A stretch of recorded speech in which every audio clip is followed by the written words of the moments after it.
Kalau hari ini dipaksakan Salma duduk di posisi DPR, saya khawatir lagi nih.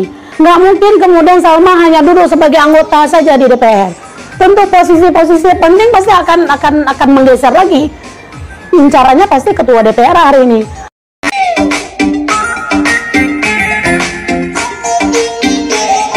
Assalamualaikum warahmatullahi wabarakatuh. Suralun fi ayyi makan. Semoga saudara sehat-sehat dan baik-baik saja.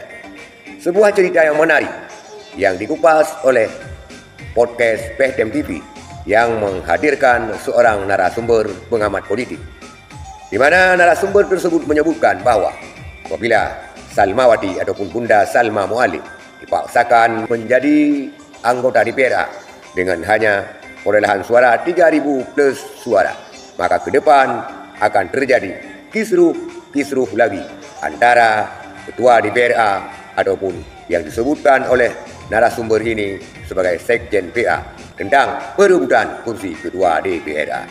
Kita lihat cuplikan daripada narasi podcast PHTM TV. Kalau hari ini dipaksakan Salma duduk di posisi DPR, saya khawatir lagi nih. Nggak mungkin kemudian Salma hanya duduk sebagai anggota saja di DPR.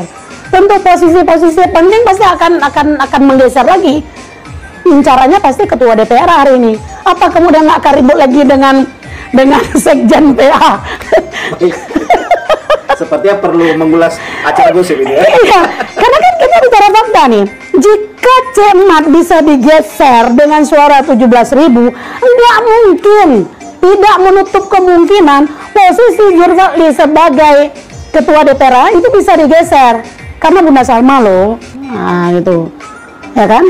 Itulah ulasan menarik daripada seorang narasumber yang memperkirakan akan terjadi gejolak kembali nantinya apabila istri Mualim ataupun Bunda Salma ditetapkan menjadi anggota DPR.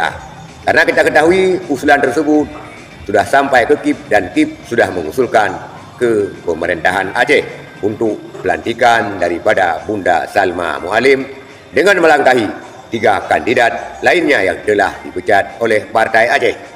Maka narasi ini menyebutkan maka akan terjadi kembali kisruh-kisruh di DPR dan juga di tubuh Partai Aceh nanti terkait dengan perebutan kursi ketua DPR.